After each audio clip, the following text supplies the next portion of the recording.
porque o Pão e a Pedra eu sinto que também é uma peça sobre isso, sobre aprendizado político. Em outra circunstância, o Pão e a Pedra ela foi escrita já naquele momento que estava se consumando o golpe que tirou a Dilma, ao mesmo tempo uma história nossa de crise em relação a um pouco a esse momento da história brasileira, né? Assim, com várias posições dentro do nosso grupo de trabalho em relação a assim, o que significou o governo do PT, nas suas contradições, no seu lado avançado e nos seus problemas, nas suas dificuldades, enfim, estava ali como questão para a gente. Tinha uma vontade...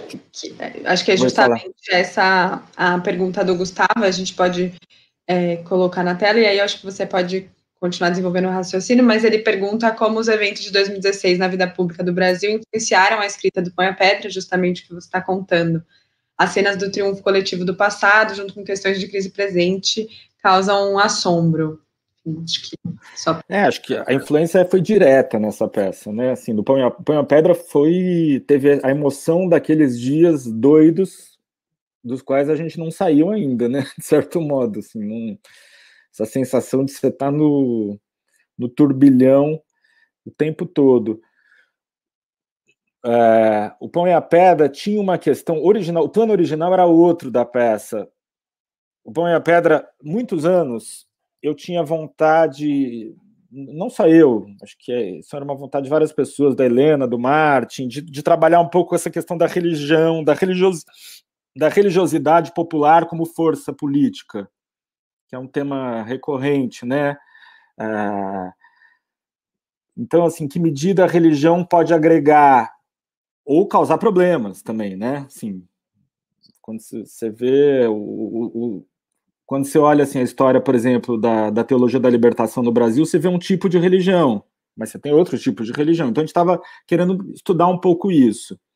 Eu, ao mesmo tempo, voltei a ter interesse na questão, porque eu estava nessa época, um pouco antes de começar os ensaios, indo bastante para o Ceará, para alguns assentamentos rurais, onde teve uma presença forte das pastorais da terra, onde houve uma religião progressista muito forte e politizante nos anos 70 e até começo dos anos 80, e era uma região que eu andava um pouco.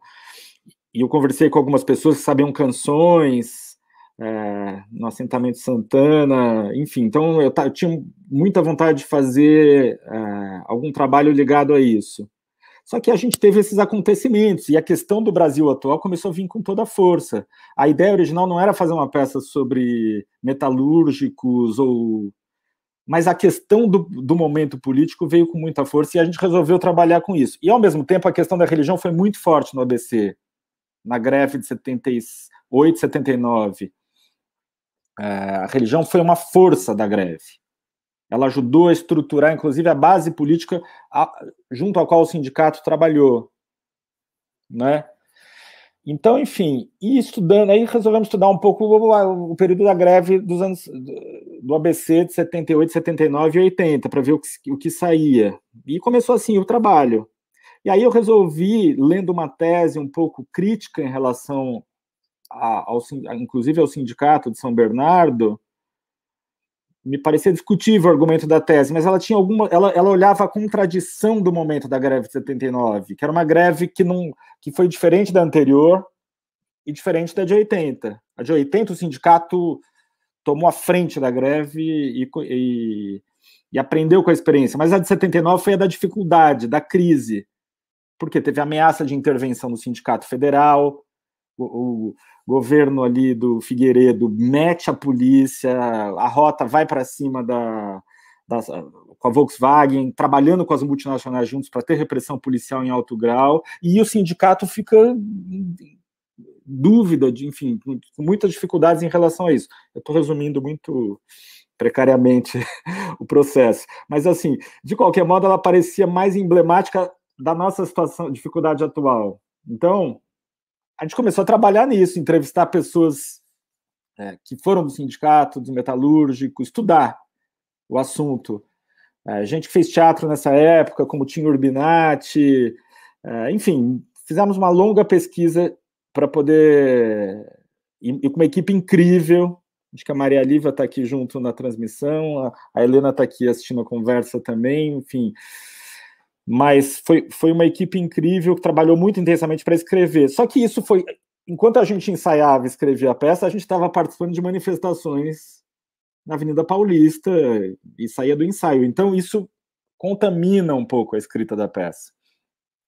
É uma peça que, do ponto de vista do nosso tema aqui, do dramático, do épico, ela usa com muita liberdade e variedade as técnicas possíveis. E o tempo todo ela inverte o estereótipo disso. Acho que isso, às vezes, desorientou até a leitura da peça para muita gente, porque ela acompanha o tempo da greve. É uma greve que teve uma fase intensa nos primeiros dias, até uma trégua, que o sindicato organizou a trégua. A trégua era assim, voltar a trabalhar, mas em greve. E isso dura mais um longo período de trégua. Então, só que eram mobilizações de massa, com 70 mil pessoas em assembleia, parando toda a cidade. Como representar isso? Como representar esses coletivos? Aí, a primeira parte da peça usa os coros coletivos, que é a técnica clássica de representação coletiva. Então, por exemplo, numa das primeiras assembleias famosas que teve ali, quando o sindicato nem tinha carro de som ainda para amplificar o som dentro do estádio de Vila Euclides, as pessoas usavam a técnica que se usa até hoje de você repetir em coro a fala do dirigente. Então, quando o Lula discursou, a primeira linha fazia um coro, passava para de trás e ia se passando. Então, a gente começou a usar esses recursos corais que vinham do real ali dentro da peça. As canções narrativas, o Lincoln, o Antônio que fez as músicas, compunha loucamente canções que contavam histórias enfim. Ao mesmo tempo, enfim, a gente pode até, se quiser mostrar uma cena disso, mas eu acho que não sei se da primeira parte. Desculpa te interromper, Sérgio, você tinha até comentado, né, um pouco antes da gente começar, que você usaria uma cena do Arantes para ilustrar, né, do quintal do Arantes, né, e o Gustavo, que está aqui com a gente, ele também pediu para você comentar a cena da dança do companheiro Arantes. Então, é no final dessa cena, ó. Vamos pôr, então, vê se você consegue. Então, a gente pode pôr o comentário do Gustavo, é esse que você está vendo aí, Sérgio, dizendo...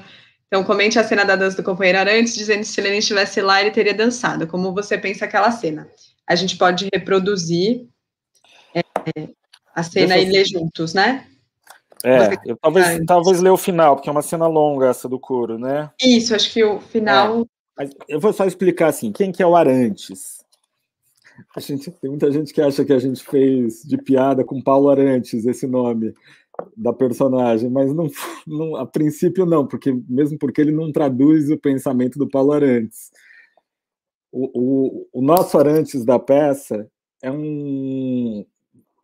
é como dizer assim, ele é da velha guarda do sindicato que não concorda muito com as estratégias do chamado novo sindicalismo que está chegando ali e que tem o Lula como líder. Ele é mais de uma linha, vamos dizer assim, leninista antiga, no nosso imaginário. Então ele acha que esse sindicato é pelego, esse sindicato não vai enfrentar, ele vem a reboque, ele esfria a greve. É a posição da personagem do Arantes. Isso aqui, Ju, já é da outra cena. Eu só vou comentar um pouquinho a anterior, porque a dança é na cena anterior. Ah, tá, na cena anterior. Acho que a cena anterior está na página 64, mas ela começa na 60. Então, enfim, só para entender, o Arantes, então, é aquele que acha que o sindicato... essa cena, ó. Eu vou ler o comecinho, só a gente vai pulando, ó. Terça-feira, 13 de março de 79, no estádio da Vila Euclides, 60 mil trabalhadores se reúnem em assembleia para confirmar a decisão pela greve. É um narrador, ele já dá o espaço imaginário. Aí a cena os atores, pode correr um pouco para frente, ó. Os atores vão entrando e a gente começa a ter uma montagem individual, é como se a gente visse pequenas falas de indivíduos dentro da multidão. Então a Irene comenta assim, ó, a Joana sumiu mesmo, eu perguntei na fábrica, ninguém sabe dela, eu também achei estranho, e o narrador volta a criar o espaço, ó. No estádio, então, chamado Costa e Silva, não há palanque, chove. Os dirigentes sindicais discursam sobre uma mesa, não há um sistema de som. As palavras do líder, Luiz Inácio da Silva, o Lula, personagem que não será representado neste espetáculo, são repetidas em coro para que os de trás possam escutar. Isso é uma coisa importante, porque o Lula, ele é uma figura central da peça, mas ele não é representado, porque o olhar da peça está nos trabalhadores, vamos dizer assim, de chão de fábrica, e como eles, e nos estudantes que se juntam ali. Então ele tenta olhar um pouco um outro conjunto social e como eles leem o Lula. Ou seja, a peça também falava sobre a nossa experiência de grupo de teatro naquele momento histórico.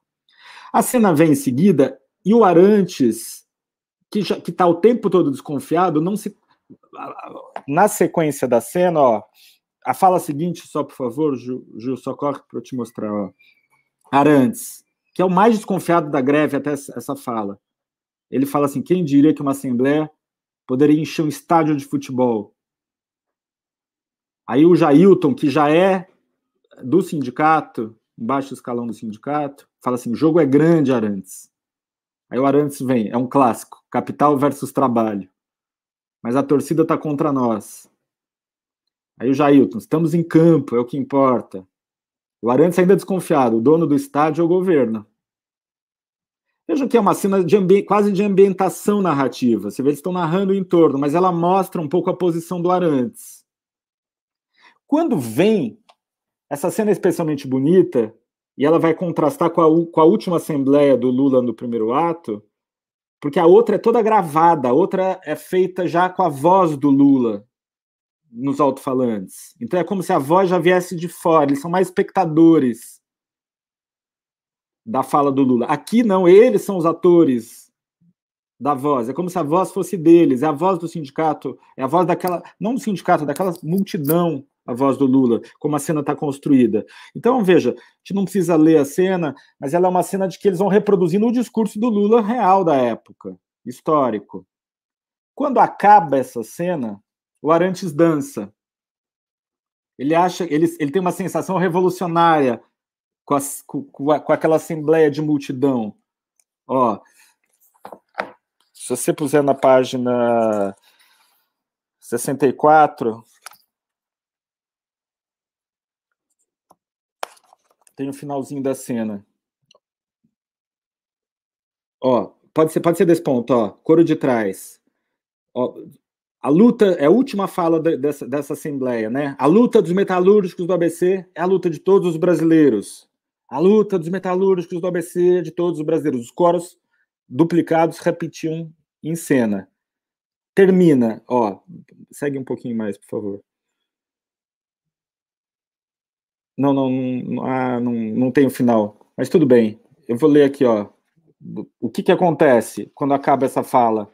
O Fúria Santa ergue o relógio, está na página 64, e fala assim, a Volks parou! É uma comemoração.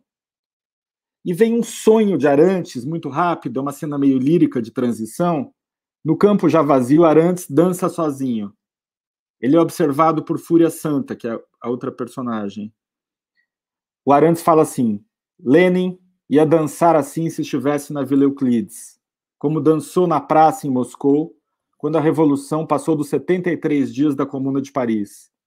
E eu vou dançar agora, todos os dias, porque já tenho idade para saber quando uma coisa é boa e dura pouco.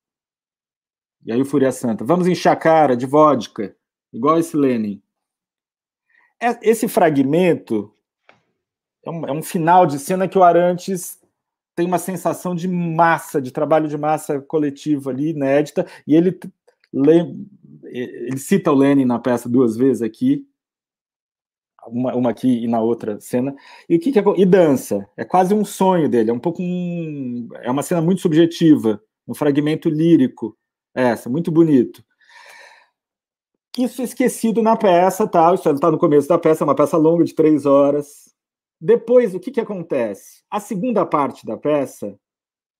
Então, vejam, só para vocês entenderem, toda a parte inicial da peça, em que eles estão no front, ela é muito épica e narrativa, mas alguns dos momentos mais impactantes da primeira parte são dramáticos, como esse sonho um pouco, dramático lírico, ou como a cena da festa, do baile, que talvez seja a cena mais bonita da primeira parte, que é no meio da greve, eles vão encher a cara e dançar e cantar num baile.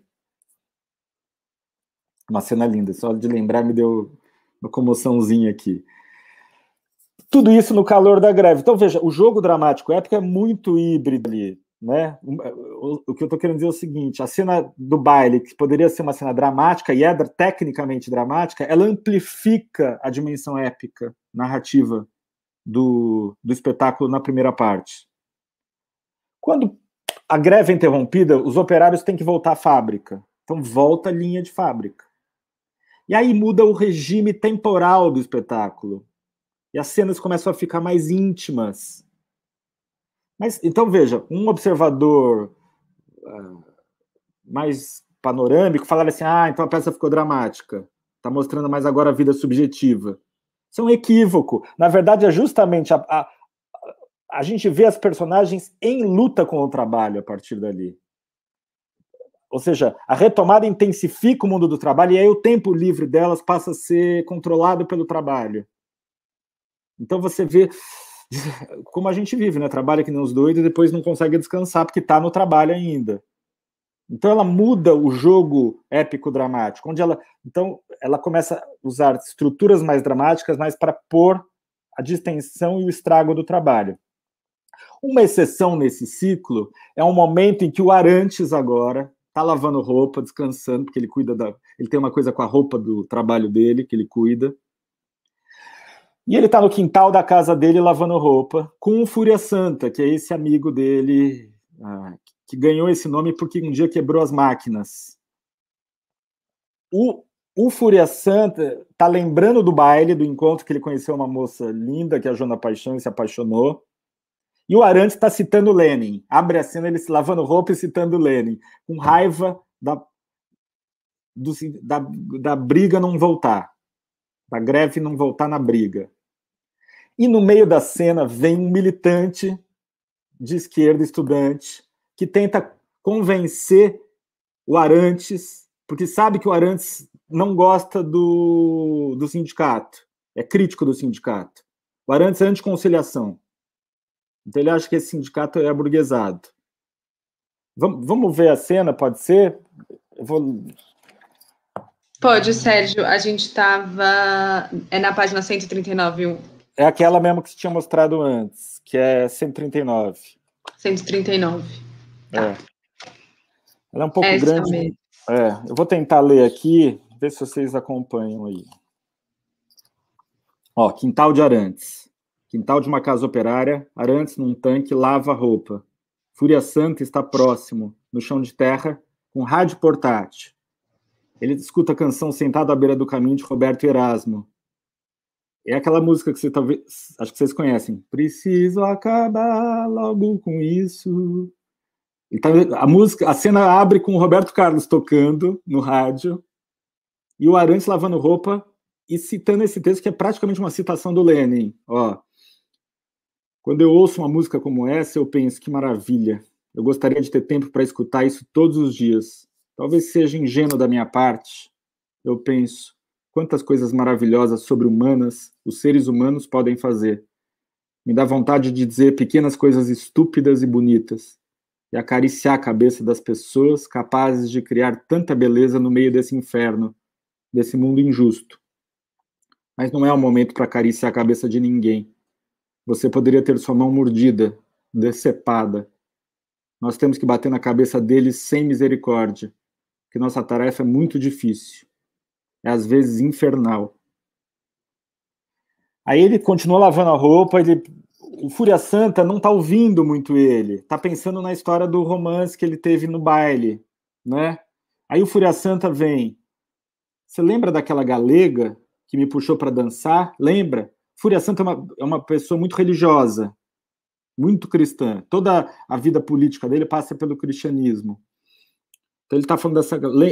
E no baile teve uma coisa, a personagem, a Irene, fala no ouvido dele alguma coisa religiosa. Então ele fala assim, ó, lembra? Ela tinha conhecimento. Ele indica o ouvido. Ela falou uma passagem linda da Bíblia. A gente nem precisou dizer muita coisa, só no gesto. Aí ele imita eles dançando. Sabe quando a gente dá uma apertadinha assim? Ela deixou, colou assim, sabe? Ele imita a dança e continua cantando. Vejam, é um quintal com dois momentos líricos das duas personagens, um pouco lembrando, mas que reconectam a primeira parte épica da luta com a cena. Aí, um joga água no outro, tal, estão brincando, e chega um grupo de pessoas. Chegam as mulheres da militância ali e trazem o namorado de uma estudante, que é a Luísa, que, vamos dizer assim, ele faz política dentro de uma organização.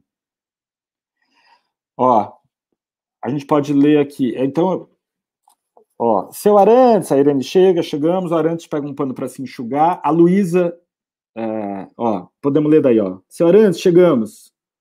Luísa se adianta e o cumprimenta. A gente chegou mais cedo, podemos conversar agora? Claro, se vocês não se importarem de me ver assim. A Luísa apresenta o Pedro, que é esse militante. Esse é meu companheiro, Pedro.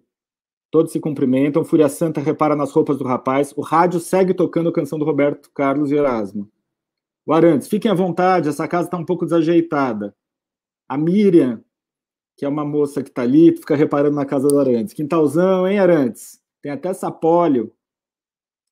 Aí o Pedro, que quer conversa política, que é um militante. Ele vira para o Arantes e fala assim, me disseram que o senhor é da oposição. O Pedro está vestido com uma roupa mais de classe média ali. Então, todo mundo já começa a olhar um pouco ele, a postura dele, né, gestual. Aí o Arantes responde, faz tempo. O Pedro, a gente soube que o senhor está descontente com a atual diretoria do sindicato, por negociar com o governo, por se submeter à Fiesp, por engolir essa suspensão. Só que aí o Pedro resolve desligar o rádio que está tocando as músicas do Fúria Santa para ter a conversa política. Ele vai lá e desliga o aparelho do rádio. Então, Roberto Carlos para de tocar. Aí ele continua. Claro que vocês já imaginam que o Fúria Santa não gosta de que o rádio dele seja desligado. Tal. Dá para correr um pouquinho mais para baixo o texto? Ó. Eu também penso que a diretoria manipulou esse acordo. Eu não chego a dizer que o Lula é um enviado do Golbery, mas o nosso grupo julga que esse é o momento de radicalizar. O Arantes fala assim, não foi acordo, foi trégua. Aí o Pedro, sem escutar, pois então, é a hora de aproveitarmos o descontentamento das massas e ativarmos a transformação revolucionária. Desdobrar as contradições do processo. Aí vira para Miriam e fala, será que as meninas podiam passar um café para a gente? Bom, a gente não precisa seguir na cena, vocês vejam que o dramaturgo resolveu sacanear um pouco o militante aqui, porque assim, a gente vê uma posição machista dele aqui na cena, ele quer ter a conversa com o de política, mas ele desliga o rádio, ignorando o outro, e tem um gesto machista de mandar as meninas fazerem café para ele poder ter a conversa política entre os homens na cena. Mais importante do que isso, para mim, não é um tipo de postura de esquerda que acha que o interessante da cena não era a sátira essa figura. Por quê? Porque a figura realmente militante do movimento estudantil não é ele, é a Luísa na peça. É alguém que se integra à fábrica, que vive as contradições, que faz a crítica da posição ideológica, às vezes, do movimento estudantil, mas sem perder a perspectiva revolucionária. Então, teve gente que ficou com raiva dessa cena como se a gente estivesse tirando onda com o militante, mas a verdadeira militante da peça é ela. E ele é um tipo de militantismo ideológico que não consegue ler o real da cena que ele estava vendo ali, a cena concreta. Mas o ponto que eu queria comentar é o seguinte, se você faz um tipo de cena dessa, você está fazendo uma cena ideológica, Ou seja, uma personagem tem um ponto de vista. Lembra quando eu falei agora há pouco? O drama é baseado na consciência ideológica. A consciência. Cenas ideológicas costumam ser ruins, né? Eu marco uma posição, você vem à posição contrária. Por mais que seja progressista a minha posição e a sua contrária, por mais que eu esteja a favor da posição progressista, é uma cena de tese essa, no mau sentido, porque ela põe um discurso e a contra-ideologia dele. Só que, então vejam, quando eu estava fazendo Põe a Pedra, eu fiquei especialmente atento a isso. Por quê? Porque essas cenas têm o risco de virar drama, no mau sentido. Só que, na estrutura geral da peça, eu saberia que eu ia ter que pôr as personagens defendendo a ideologia, porque afinal elas estão falando de política. Mas o que eu percebi? Que o importante era pôr a prática política, e não a ideologia só, pôr uma interação contraditória entre elas. Então, veja, o que eu comecei a fazer? O Arantes, as posições ideológicas dele mudam conforme o interlocutor. Ele é capaz de atacar o sindicato, atacar o Lula para os sindicalistas, mas ele defende o Lula para o militante. Quando o rapaz vem atacar. Ele defende o sindicato, com um sindicato que ele não concorda com o sindicato. Por quê? Porque ele sente que tem que ver o lado avançado, ele lê na contradição. Então, essa cena, não sei se deu para entender, mas para mim essa cena é boa tecnicamente, porque no conjunto geral você vê o Arantes com consciência móvel. Então, ou seja, eu não tenho um movimento dramático convencional que a consciência está fixa no protagonista. Ela vai se adaptando e se modificando, ela vai sendo construída de modo político. Comentando como é interessante, a Michelle aqui comentou, esse jogo dialético dos trabalhadores com militantes do movimento estudantil é muito importante na cena.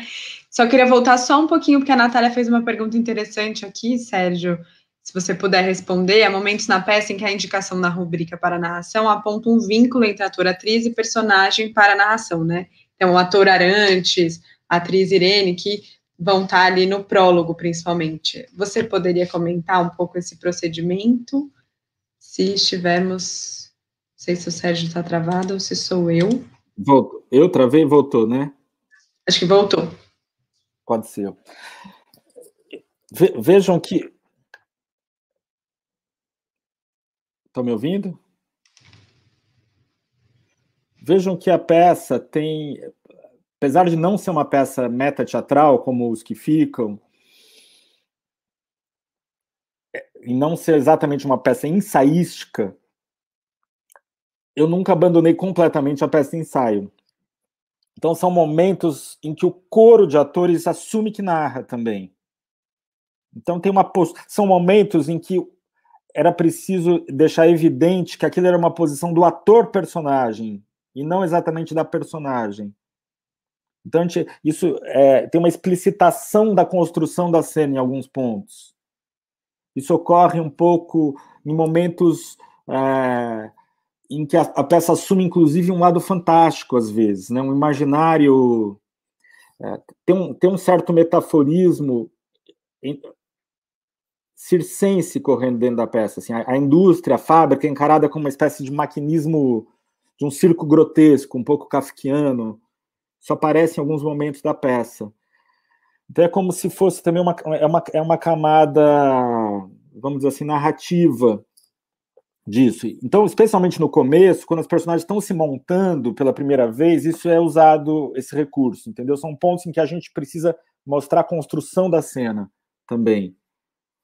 Eu não estou lembrando exatamente de que pontos isso foi usado, mas elas têm uma função de coralizar um pouco e de mostrar a construção da cena quando isso pareceu importante para a gente, entendeu? Não dava para fingir que é ficção aquilo, né? A peça tem um jogo de metamorfose importante nela, né? Os personagens se transformam em outra coisa. E a gente sabe que a metamorfose é um risco, né? Porque a mercadoria faz metamorfose, você vira abstração.